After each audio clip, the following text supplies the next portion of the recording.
too zoomed out. Yeah, but it's fine. We'll make it work. Woo! Fist bump. All right. I'm super excited. I have my friend here, Noah. Noa Eshed, what's up? Hey, what's up? How are you? I'm doing great. So you're a repeat guest. Doing This might be this. our second or third live we're doing, actually. Yeah, it's been fun last time. Yeah, we had fun. And we're going to have a lot of fun today. And actually, people watching, you guys are going to have fun also. We have a lot to talk about. But Yeah. probably our main top. Why don't you introduce yourself first? Thank you. Yeah, so I'm Noa Eshed. I'm the founder of and CEO of Bold Digital Architects. And basically, my agency helps companies, B2B tech startups, position themselves as authorities in their fields. Got it. So let's talk about authority, as Eric Cartman would say.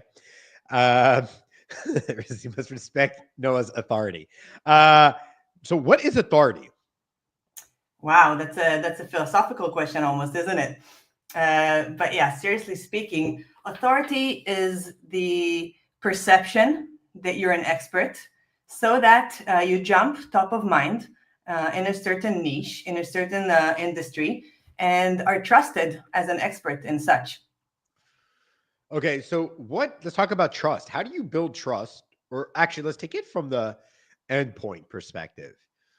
What do individuals look for when they want to go ahead and trust someone that they never met, do not know, and only see online? Let's start with what they don't, all right? Because that will probably make it easier to understand. So, if you're a B2B tech startup and what you're doing is you're advertising to your target audience, basically interrupting them and trying to convince them to buy, it's almost as if you're knocking on someone's door and you're saying, hi, nice to meet you. Let's do business together. Now, it's confusing because in B2C that works, right? Like if you see an ad for, I don't know, a sweatshirt that you like, chances are, due to the costs and the other considerations and risk mitigation, you're probably going to convert if you like it enough. Perhaps if you're more advanced, you're going to Google the brand, you're going to Google the platform if you're unfamiliar with it. But if you like it, you'll take that risk, right? But then in B2B, it just doesn't work that way because in B2B, there's long decision-making processes and there's multiple decision makers. And then what happens is that it just doesn't work to just see an ad that says, come sign up to our software.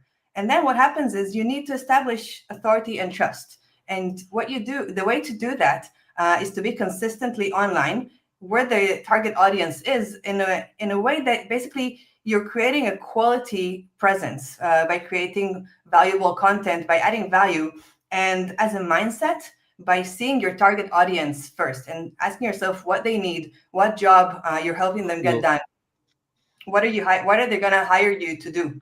And then once you do that shift of mindset and you're able to think about them and how you can add value to them, then what you have to do is to understand something pretty basic. And that is that 97% of your target audience is in no way ready to buy or with a buying intent. And then what you have to do is you have to see how you're making your target audience consider. Basically, you want them to consider you when they're ready to buy and not when you're ready for them to buy from you. So maybe we should talk about that. That's probably a challenge a lot of marketers have, me including, is, so many leads and they're all nurture. And then leads, great leads, and they're like nurture, nurture, nurture. So many, so hard to get a lead to move into a conversation, right? To intent in market. I want to speak to someone, get a demo, do a free trial, etc. What is it that we can do? Like, why do we? I'm speaking for myself also. Why do we continue to fail and fall into this trap when we keep thinking, "Wow, look at all these relevant people. They're consuming, they're engaging." But they're not freaking interested. And even if you reach out to them after they're engaging, they're ghosting you, even though they engage with your content. Why? Maybe can you talk to that? Yeah, I'd love to, but let's zoom out for a second. What's their source? Where did they come from in the first place? Why do you count them as a lead?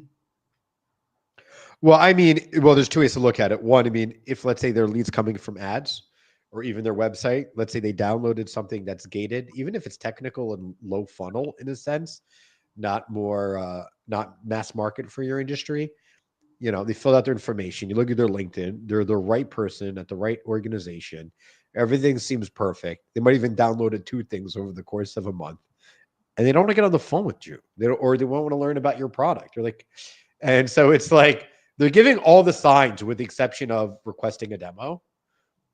And then you reach out to them and it's crickets. I once in a while, I'll message old clients or former clients. Hey, do you want to like check in? You want to talk like catch them, virtual coffee, like talk about marketing, what they're working on, I'm working on. And it's really is to learn. And of course, just to see almost an excuse to remind them, hey, I'm here. It's been a while since we've communicated or engaged, or maybe seen each other content, as far as we know, because most people don't engage in the content they consume. True. But often there's a lot of crickets. Even if someone were to give all of the hints that they're ready to talk, do you think there's ever a space, no matter how the relationship's going, for one to reach out and ask if they want to speak? So much to unpack there, because you're saying they're giving out all the signs, but are they really? I mean, if a person downloaded Right. gated content, uh, does that mean Two of them. okay too? But I mean, what's the Technical. No fun. context? Okay, Is yeah. it okay to reach out to them? I know we're talking more technical than I knew we're a little off topic, but this is a conversations I've been hearing and having with other people for a bit. And so I just kind of wanted to get an idea. Look, I think the problem is there's a lot of pressure on marketers and also on sales to make things happen. And then, they, as an industry, we take out that engagement ring way too soon. And for the wrong reasons, because, it's easy to tell ourselves we've gotten all the right indications, but that's because, I don't know, we're doing all this lead scoring because we're thinking of what we want to happen. And we're trying to sort of, I don't know, create a reality. But in essence, they didn't give you any indication that they're ready to buy. They just downloaded gated content. Fine, they downloaded too. But are they? I mean, unless the gated content was very specific, intent driven, they're not ready to buy. And then I think there's a sort of mid ground here that I've been playing around with recently. And that is, instead of, reaching out and trying to get them on a demo, how about you reach out and you try to nurture a relationship? Because you said that word within your question and it was buried there, but it's key because you're doing business with people. And let me tell you a secret, that's always the case. So if you try to zoom out and figure out what the person behind the keyboard is actually looking for and what your true impression is without all the pressure and the noise around, screen it. Just figure out, is that in any way a lead that is ready to buy? And you know what? Most of the time, chances are they're not. And then what you can do is you can reach out and start a relationship. And there are so many ways to do that. Because at the end of the day, they are in some form interested in what you're talking about. So talk about that. They downloaded gated content. What was it about? Let's explore that. Two, let's explore that as well. Do you understand? Mm-hmm. Yeah. Talking more for the audience. Dial, I see your comment. We'll be pulling up comments and questions. So if anyone has any questions or comments, you can drop them in the chat and we'll make sure to address them. Yeah, we'll get to this in a minute, but we're going to stay on this topic first. So when it comes to specifically, okay, all right, now let's get back to the product-led founder, right? Founder-led growth. What if you have a founder who's not technical, or sorry, very technical, is an introvert, hates socials? What do you do with such a founder? Even for speaking, let's say they have a heavy accent. How do you work with someone who's just, it's counter their personality? Twofold. I'll start with the easier answer. There's probably somebody else on the team that you can put as your presenter, all right? And chances are there's somebody else. There are other co-founders. They're typically alone, and they're probably aware that that's the need. But digging a bit deeper, they're so passionate. They're probably going to be willing to learn. And you know what? I think most skills are such that they can learn. So yeah, they need to stretch themselves. They need to get out of their comfort zone, but they can learn to do it. And I truly believe that. Like, I'm not saying it as a cliche. I think if they're passionate enough, and also, there's this thing called the spotlight effect, where we're over-consumed with how much people are actually looking at us and listening to us. And truth is, we're not that interesting. So we were sort of talking about that before in another context. But if we have that founder, For yourself, I'm very interesting. Yeah, of course. No, except for you, like the rest, they're mildly Thank also, you.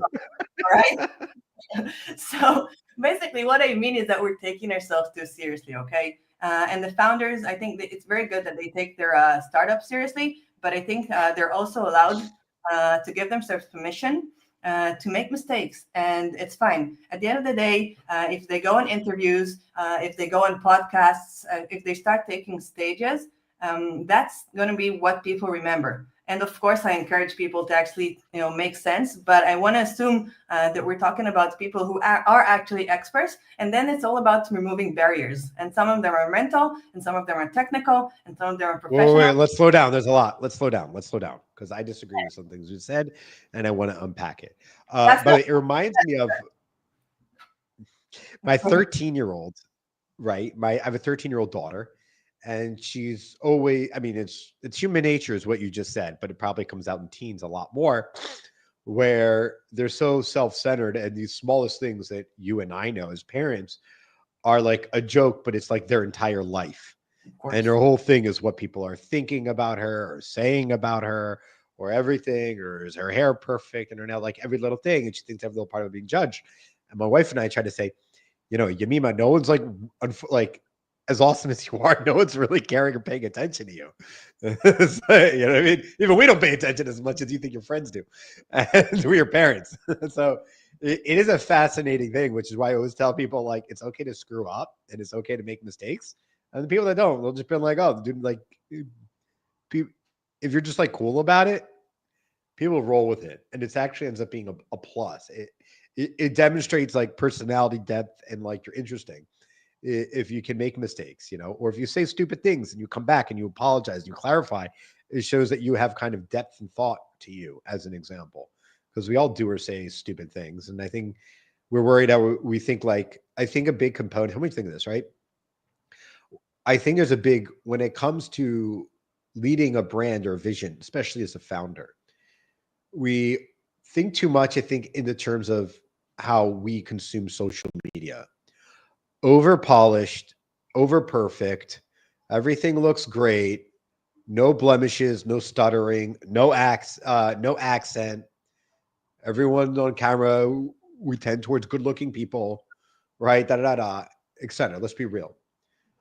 But when it comes to founder led growth or growing a brand or a business, or even you're putting out content on behalf of your company, you're a marketer, you're not a founder, you may even a SDR, people don't want that. When it comes to growth, you got to stand out. And that means not just doing things different, but like show you're human, show your personality, show that you can get, it's okay to demonstrate that you get easily upset, easily angry. You know what I mean? That you have layers to you. Have a ridiculous sense of humor, sometimes immature. I think that's okay. There's space for it. Um, what do you think? Do you think the way that we consume social media has distracted us from how, let's say, founders and people that want to lead a brand towards growth, that is kind of distorting it? I think in almost everything there's an opportunity for growth, and I'm not even talking about the startup growth. All right, so I guess the short answer is, in a sense, yes. But your daughter, she's 13, all right? Like circling back to her, Right. as for example here. Mhm. And what she's going through is very natural. But I want to believe that we evolve. I think as parents, you now have a role to see how you hold her hand and go through that with her, because it's not going to help to tell her, listen, nobody cares, because it's just not that age. But I think with the founder, you can, because the average founder isn't 13, right? I mean, there are some stars, but it's not the case, right? So I think we're able to hold the hand of a founder that's a bit hesitant. I will also say, chances are they're not going to tell it to you directly. They're just going to be the masters of excuses and avoidance and the busiest, right?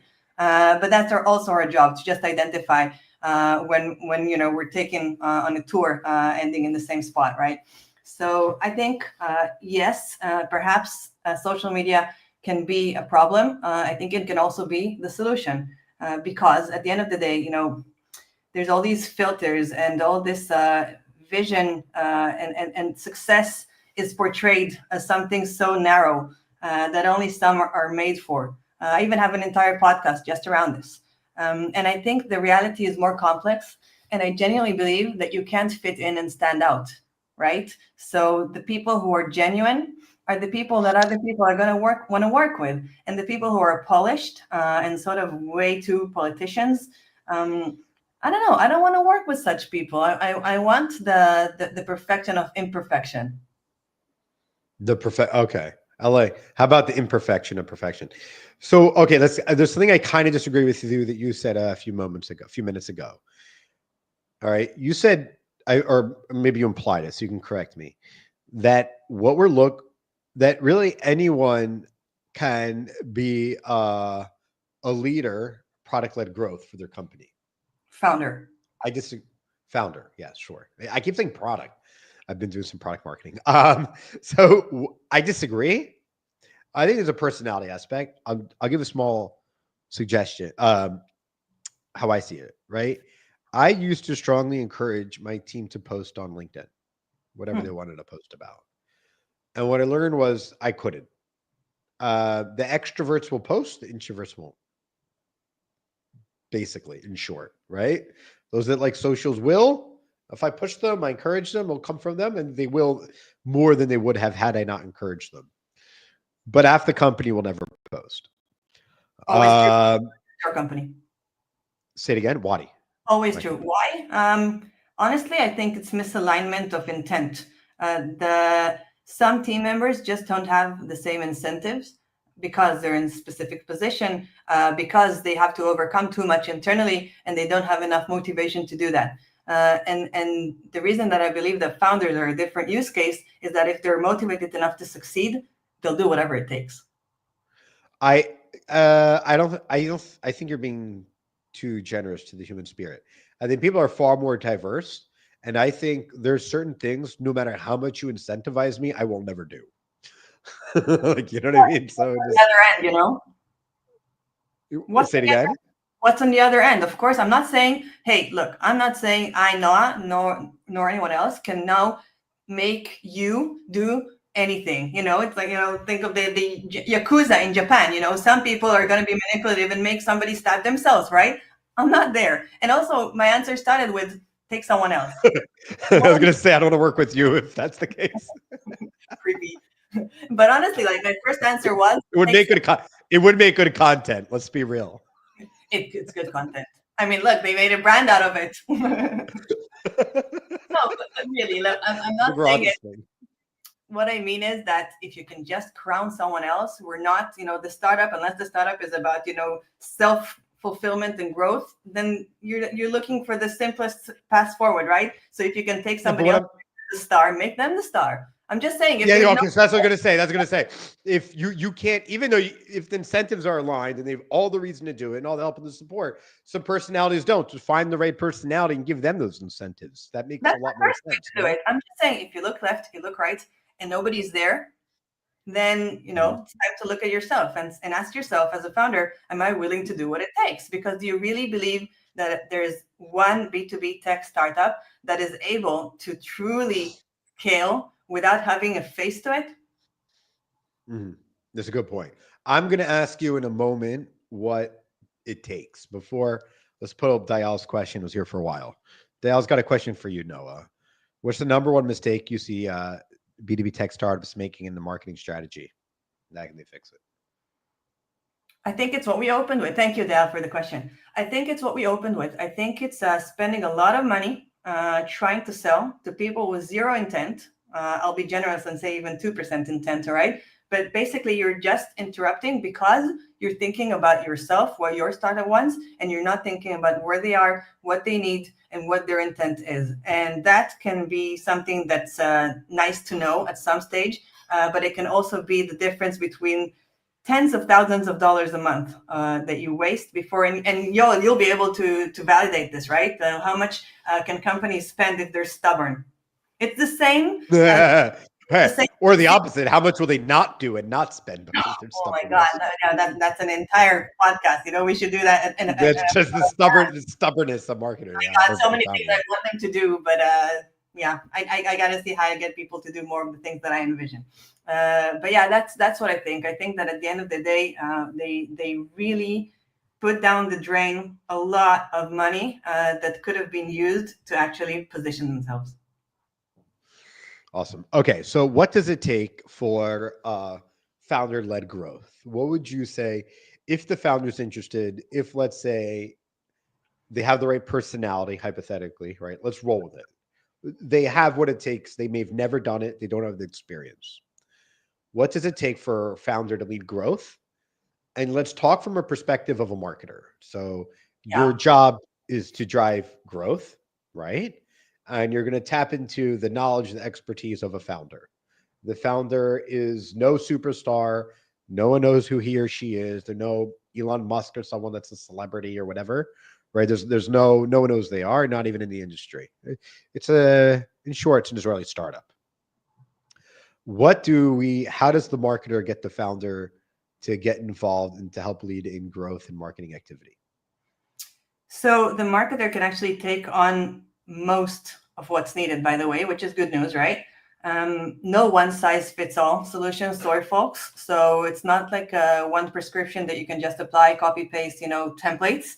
But there are common things that you can always look for and attempt, and that will probably work. And I'm saying that with a sort of asterisk, because at the end of the day, I think we're in the landscape of micro experiments, and there's no autopilot here at all. So I think anything that we do attempt may work at some stage, but we have to keep being self-critical and to evaluate the landscape, ear in the ground, throw in another cliche, but it's all true. All right. Within that, we as marketers, the way to do it is as follows. The marketer has to understand the tech almost as much as the founders, right? Sometimes even more. Sometimes I get a sense that we Is that as a, possible? yeah, How can a yeah. successful tech company with with a techie founder have a marketer that understands the technology better than the No, person I'm who not built it? saying not more than the CTO, right? But across the team, I find the reality to be that sometimes my team and I ask questions that we have to go directly to the CEO or the CTO because we've lost the conversation with the rest because we've just dug so deep that they don't know what to say. Which I guess is also legit. We're in the business of efficiency, so you can't have everybody understand everything, but that's the depth that's required, that I believe. So the idea is to really understand the tech, and that's something that's evolving to be up to speed on that, and to understand the target audience. So if it's a new startup, then it's about a lot of guessing. And if it's a startup that's a little more established, and it's about really understanding what the target audience is all about and what problem they really solve for them. And then also mapping out where did that target audience hang out, right? So what forums, what groups, what publications do they read, what newsletters do they sign up for? And you start to build a strategy. That the goal of the strategy is to see how you get in front of those people. And then it's a game of seeing what owned assets you can create and what you can pitch, and see how you get the founder, what audiences you can get the founders in front of. If it's an industry publication, if it's a newsletter that you want to sponsor. And by the way, nothing is done in a lab, right? So we're talking about founder-led growth, but many of the times, perhaps for a specific newsletter, it just makes the most sense to have the startup logo as a sponsor. So it's about understanding exactly where to be and how.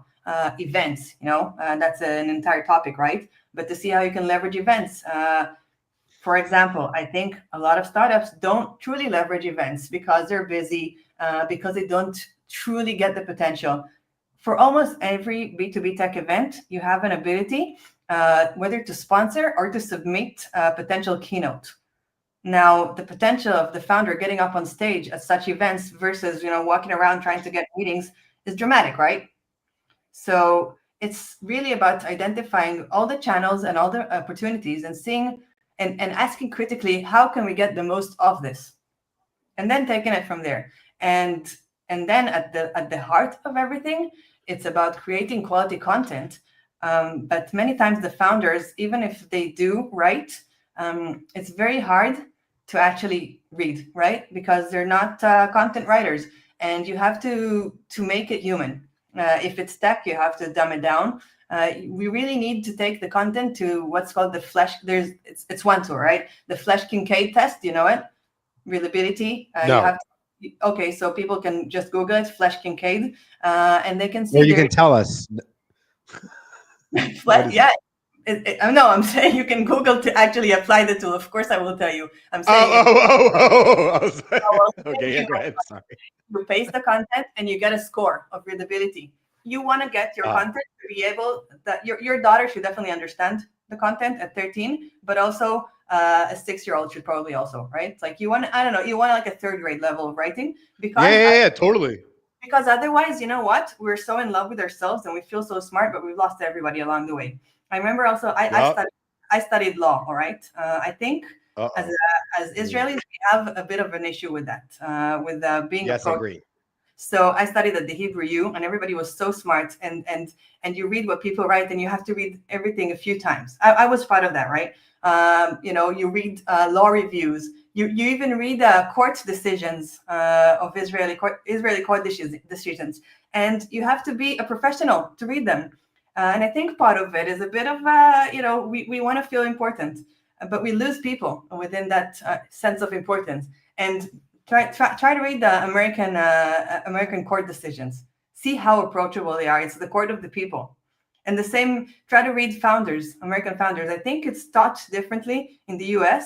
The ability, the tools to speak in a more clear way and to write, I think it's part of the culture. And with Israeli founders, there's a lot of work to get them there. I remember, I'm not trying to get political, but it's about communication. I remember when Trump ran for election like 2015 and his opponents would mock him. Oh, he communicates at like a sixth grade reading level. And I was like, yeah. It's like, he's trying to reach every voter. It's like, a bunch of elitists that are in politics. That most of them are lawyers, at least in the Senate, right? Have a law degree, are extremely intelligent and verbally intelligent. So And true. he speaks very blue collar talkless. And so therefore he's able to connect, which is why he keeps sweeping blue collar And also not voters that usually, big, the whole yeah. whatever people think of it, but the whole progressive movement is always about it depends, and you don't get it depends with Trump. It's very clear. Yeah, because the communication's straight. There's no nuance. There's no this and that. They don't talk like lawyers. They talk like you and I are talking right here. Right. And that's how people communicate. And really that's how you should communicate. Okay, so the first thing, so I'm gonna try to like summarize so people can get like some bullet toast, not just a conversation. Where are we? One is kind of to catch everyone up. First is if the founder isn't interested or doesn't have the personality, don't go for the founder. Find another co-founder, another senior leadership, maybe even you or the leading salesperson, assuming leadership is cool with that. Yeah, I would Next be is do very not under. Yeah, yeah. Go ahead. careful with the leading salesperson. No offense to anybody.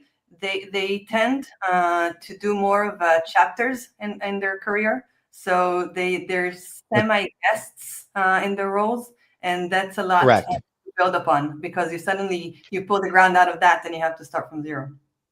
That's why I said like if you have like the leading salesperson, they've been around for a while. Correct, but it should be someone who's got longevity, a team leader at the company and has intent to do that and properly and compensated well enough that they are not interested in going somewhere else. Okay, so either if it's not the founder, you find someone else. Okay, so you have that person. Let's say it's the founder, just for conversation. Events, you're saying, is probably the most important thing they can do, but events are time consuming. Events are great because people can see your body language, see your personality. I'm Yeah, go not ahead. saying it's the most important. I want to correct you there. I think it's one Okay, very very important channel. one. We'll go through others. Okay, I'm sorry for I All right. didn't Okay. list So it well. yes. So go ahead. But just to clarify, it's not the most. Yeah, right. Yeah, yeah. Okay. I'll ask you that next then. Um, and so getting to speaking at gigs and events. Now, let's be honest. Events are expensive. Not just the sponsoring, but the opportunity cost of a founder, particularly, I mean, unless you're in Israel and you're local where everything you can drive to everything, you're flying, getting a hotel, you're losing a week, you're spending a lot of money on flights and hotels, and you're not with your team. There's a huge opportunity cost. The opportunity cost is much greater than the cost of sponsoring, right? Or paying to speak or getting a speaking opportunity, etc. But there's no doubt that being able someone to hear you speak loosely is terrific. When I watch speeches in general, whatever the topic, I always find the Q&A to be far more interesting. Uh, I find the Q&A to be far more interesting than than the actual talk itself. Noah dropped in the comments if you want to look. I know she put this together. B2B tech conferences globally. I downloaded. I thought it was in Israel. I was like, oh, you made this so easy for me. It was global, which is great. That was a couple were relevant. But it's a great list. It's a great spreadsheet, a lot of tabs. It's great. Check it out. So, okay. So, yes, speaking and all that. So, let's talk about, before I ask you what the best thing is, let's talk about video podcasts, things like this, doing lives, webinars. I want to. You I don't want to. got to drive any. I want to answer what Yeah. you mentioned before, because you dropped a comment that's interesting about events being costly, and I say then go to less, but leverage them. Like really maximize your presence there. So if Okay, you're let's going, stay on that. How do we leverage it? Okay, cool. Let's stay on the topic of events. yeah, sure. How do you, let's say I choose to go to one or two, okay? They're time consuming. How do I leverage it? So make sure that you're reaching out to anybody who is relevant in your ICP and is going to be there. So do the research, see hashtags. Many of the times you can get also a list of participants from the event. So, it astounds me that some companies don't do the homework before the event and book meetings in advance. And I really don't understand what the point of getting on that plane is in that respect. So be in touch with as many as you can in advance, book meetings. Within the event, make sure, see about sponsorships, see about speaking opportunities, see about all opportunities and weigh the costs, but be aware. Like don't be surprised about that. If there's a booth, anything that you can do, maybe there's tiers of sponsorships and things that you can collaborate with on. So just to make sure you're aware and make informed decisions, all right? And then after the event, see how much you can leverage that on social media. So for example, that's a list of potential leads, right? We love that word, but you're able to connect with those people and start relationships on social media. So it's about leveraging, and you can do less, but make it impactful. Also, there's hacks. Like I recently met a founder who's got a really cool startup called Booth Guru. Basically, he's gamifying event presence in the sense that you map out your target audience, and then you're able to invite them even if you don't even have a booth. All right, you can even do this on your own buddy, like have a QR or a game. You're able to invite them to participate in some form of trivia or other gamification tactic that you choose, and you make sure that your target audience is actually going to win. All right, and those that don't, sorry, spoiler, but it's going to be tougher questions. And they get gifts, they get swag, and those gifts they walk around now at the conference, and it points them to where you can also get that gift. All right. So I think that's a superb way of qualifying leads. You can also you can also feed that system with leads that you already have in your database, and then see how you can form relationships in the conference. In general, you can get notifications when your leads are in the booth or playing the game. So I think those are great tactics, and we should see more of such solutions around us. I love that. I love that. I love that in a sense that, like, there's a good point, a psychological play. When you're at a great event and people have a lot of swag, if someone sees a great piece of swag with your brand on it, you may think of, oh, that's cool. I want to get that for myself, for my kid. And then, like, where is that logo? You look for it, then you walk over. Yeah, But I you also think get a lot of garbage. specific call to actions, but they don't leave much, for you to figure out.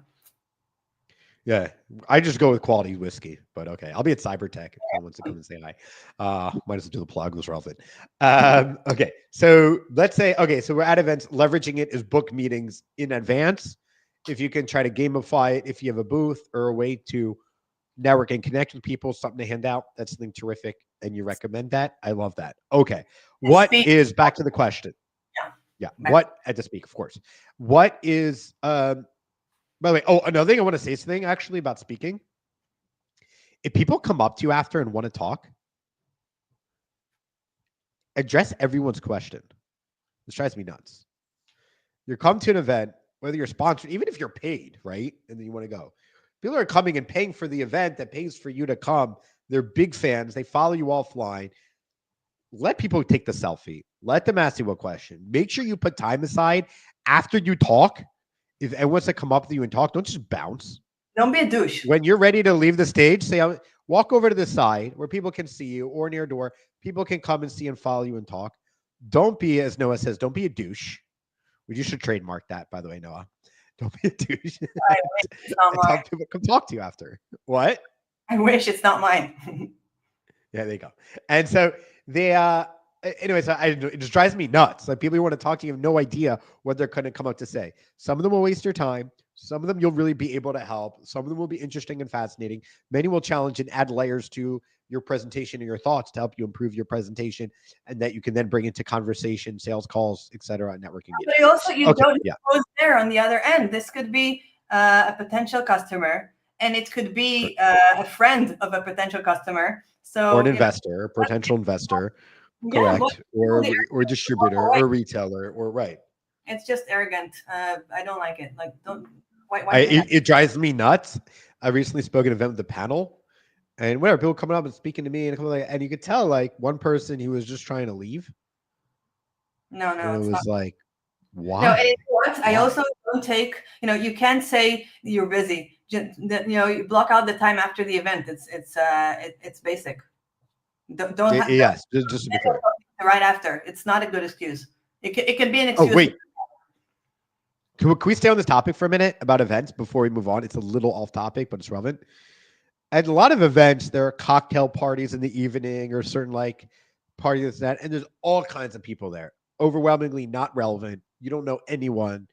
You're not sponsoring it. You're showing up. Do you have any advice there? And then I'll move on, and then we'll move back to the conversation. Ask you what do you think is the best thing to do for founder-led growth?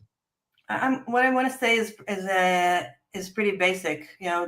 It's the same answer to what we just said. Don't be arrogant. You're already at an event. There's people there. You can either sit, on the sidelines and I don't know, I'll be kind and say because you're an introvert and you don't want to stretch. And you can, on the other end is you can be arrogant and just roll your eyes and think these people are irrelevant and I can get nothing out of them. But I think a mindset of these people are irrelevant, I can get nothing out of is poisonous. And I think we can never know what the person that we just met, what can evolve out of that. And I think we're in the business of relationships, and people that didn't get the memo, should really work on their people skills. I totally agree. People should totally work on their people skills. And by the way, totally go up to a stranger. I'll say this is like, hopefully we'll move past the events, but it is a whole conversation in of Wow. itself. Is that people that are at events that also don't know people or at the after party, there's nothing they want actually more than someone to come up to them and have conversation with. And so if you're looking to sell, I strongly recommend go early to an event as people set up their booths. If you know who the target audience, the ICP is, go up and talk to them. They're like waiting for something to do instead of standing around awkwardly. And you'd be surprised to have a much deeper, longer conversation and they're not exhausted yet.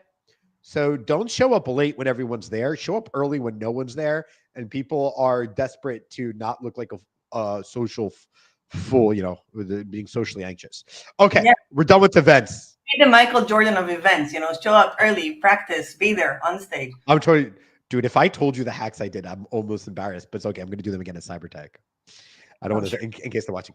There's okay. Okay. What is the best for founder-led growth? What do you think is the best thing a marketer can do to help their founder-lead growth? Wow. I mean, there's so many things. I don't believe there's one thing that So will name me move. another thing that you think is terrific other than events and speaking opportunities.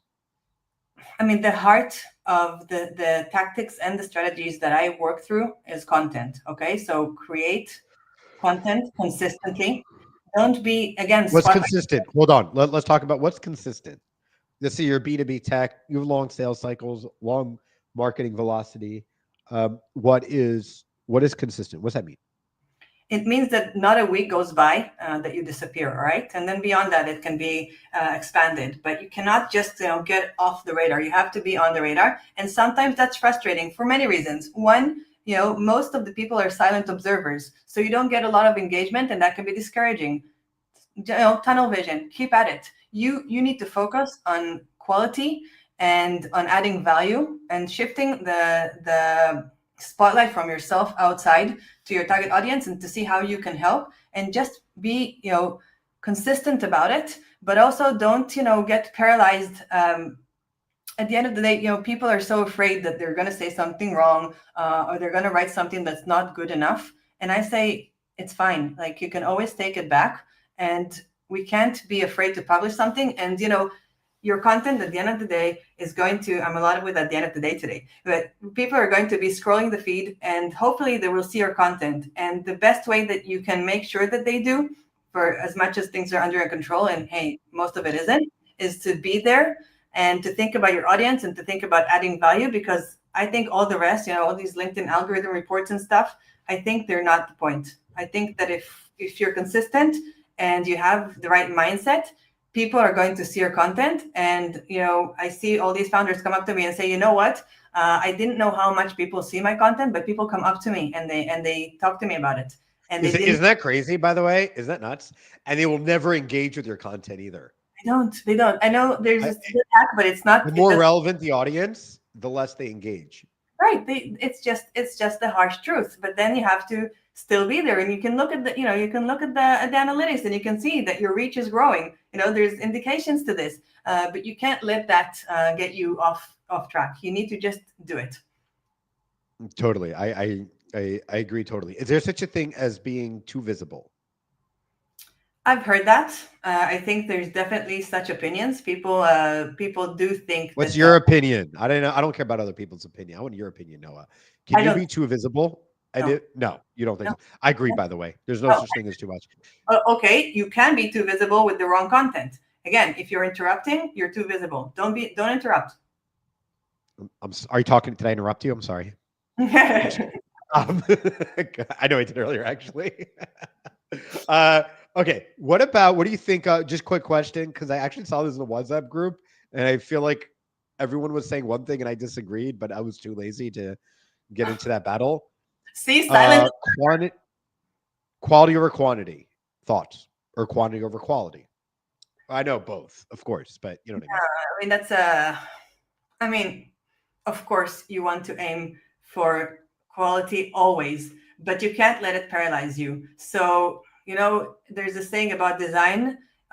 Design is ready when you decide, because it never is. So it's the same with Right. content.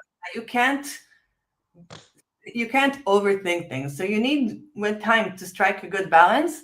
And yeah, sometimes it's not going to be that good. Of course, there's no reason to publish something feeling that it's complete garbage. Sorry, but there's such a wide margin among that saying, right? So just make sure that you're fine with it and that you stand behind it. And there's another saying that I like, and that is, if you're not a little afraid to hit publish, then it's probably just it's not good enough. That's a good idea. You're saying what everyone else is saying. You actually have no value add.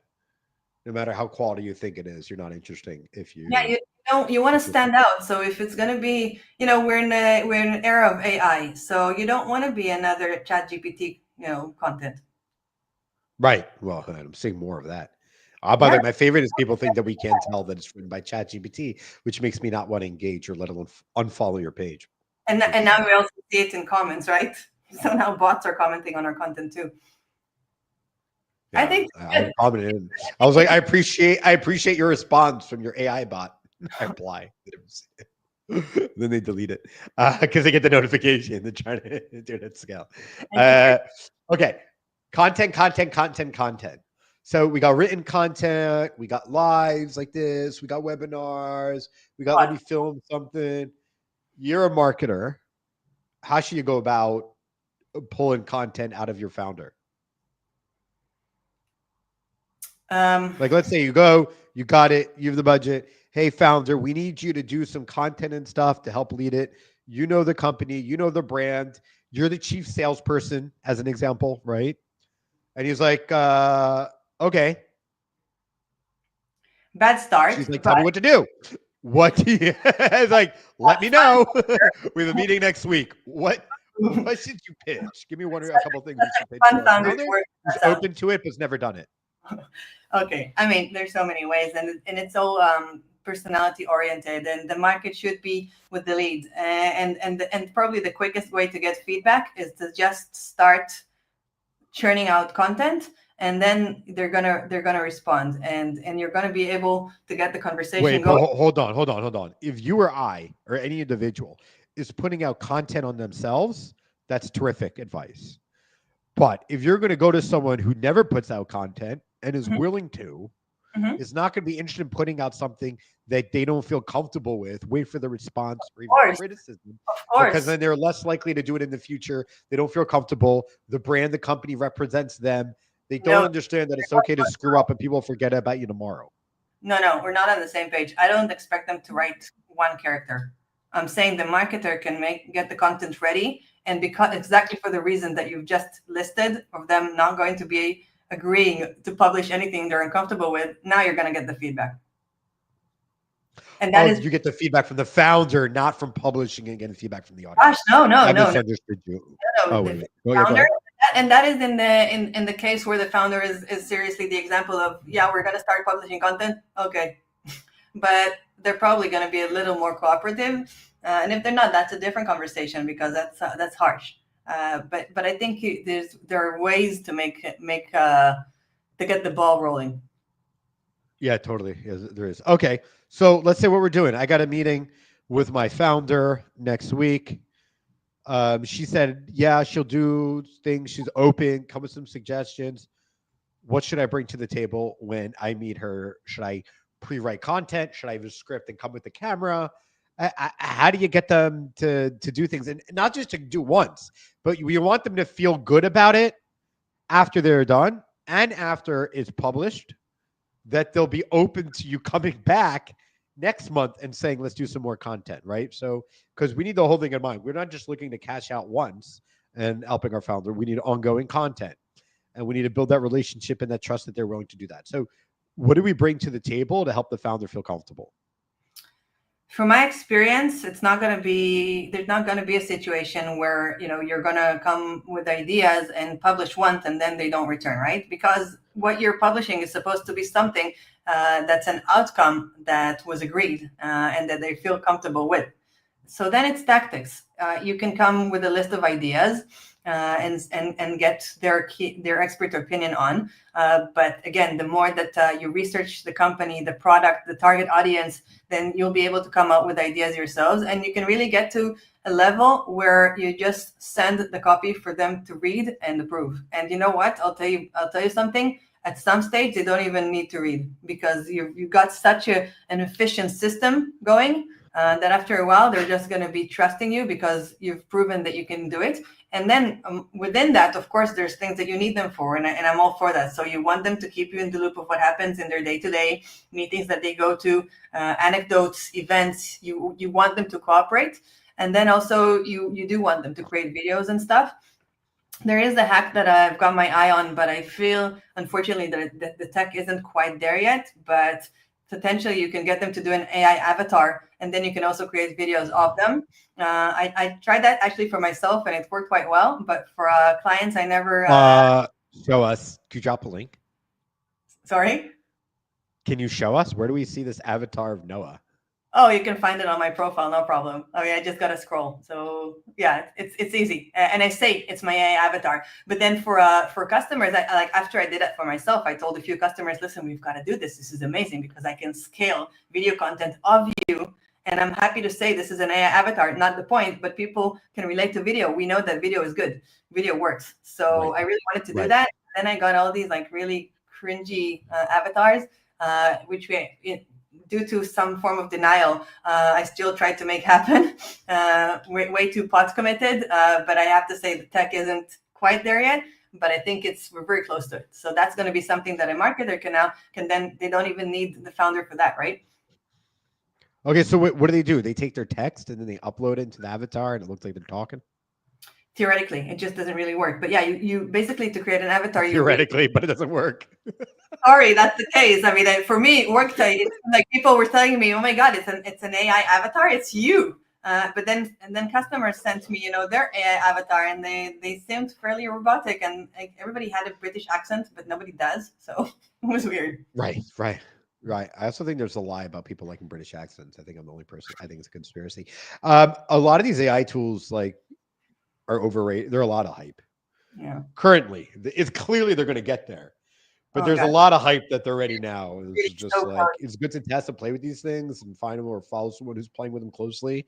So when you're ready, okay, this is good enough or almost good enough, then you should jump in so you can have the first mover advantage. Because then when everyone else does the AI avatar, then you kind of have like you lose your uniqueness, even though it helps you create content and scale. Okay, so we have AI avatars, but let's say not. Let's say the founder's like, that's cringe, that's weird, and now the technology is not ready.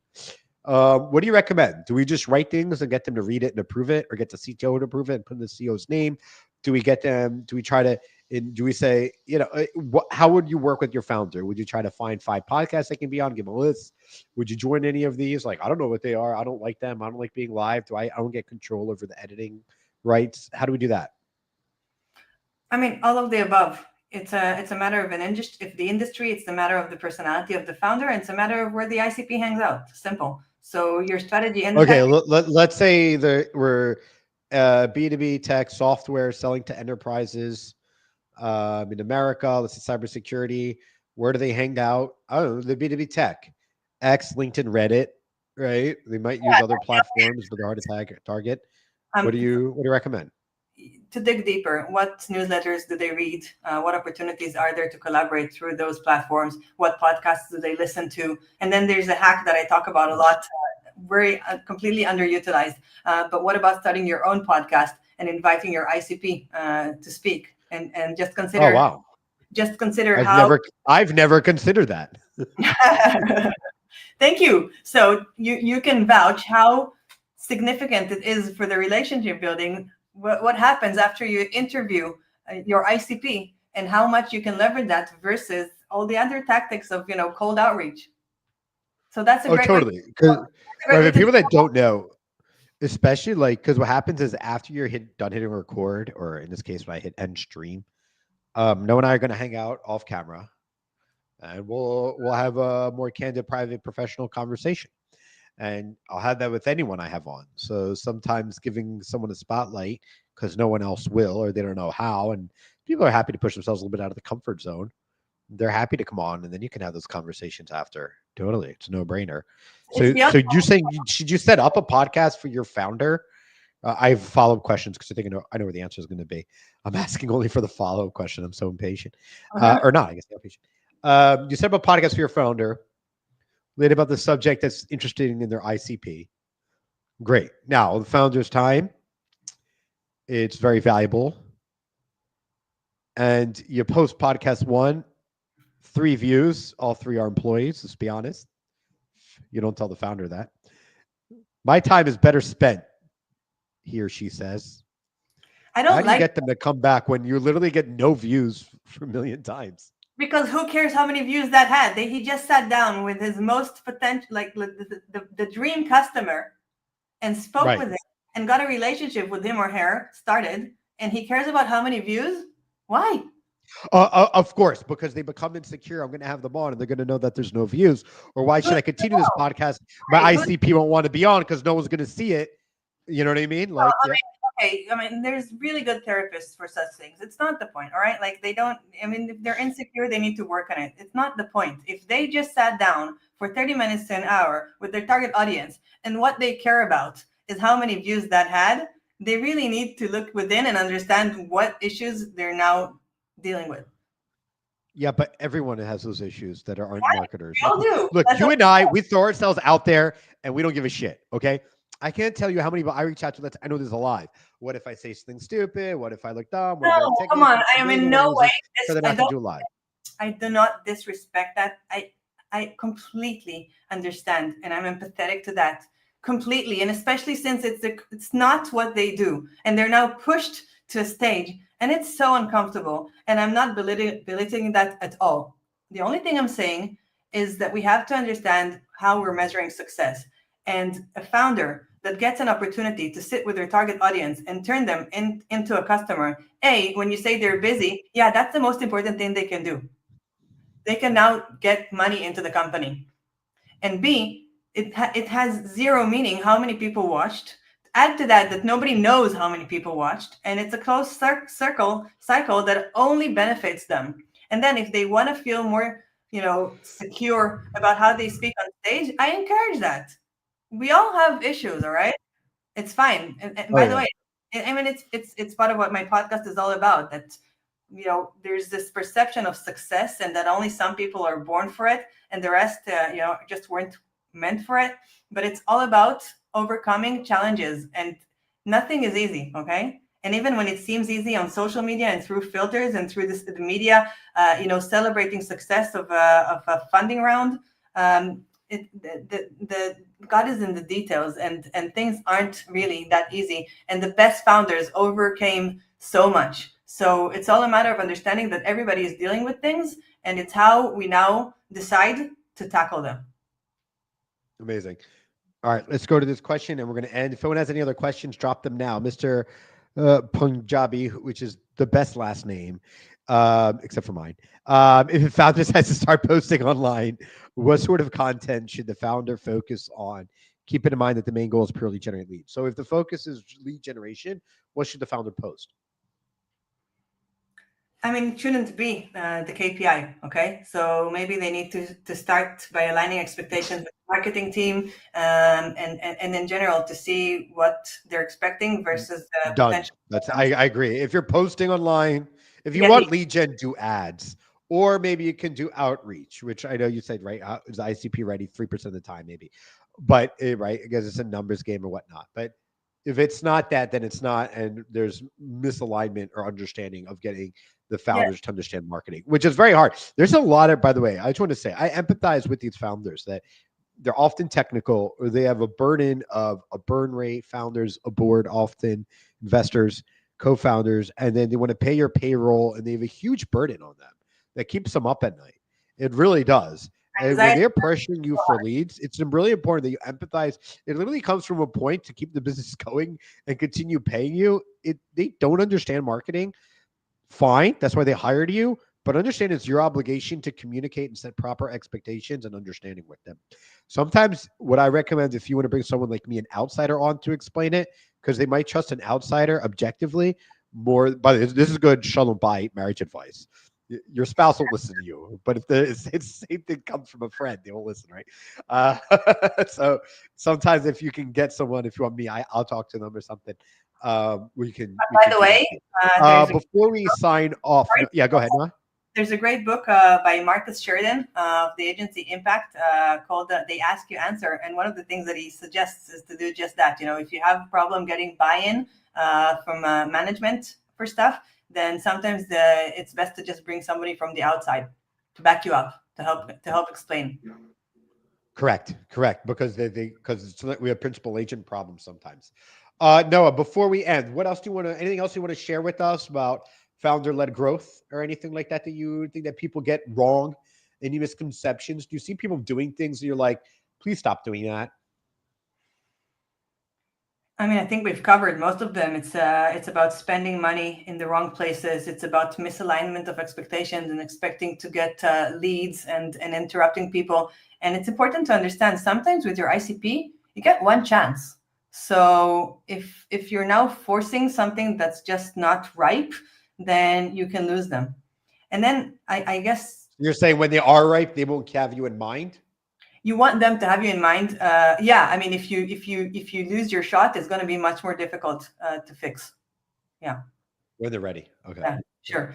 And then I think also, yeah, there's a lot actually. But for example, I think we should have more transparency. I think people are holding on to information in an era of information. And then all the information is out there. So you can be transparent about your pricing and you can be transparent about comparing yourself to your competition.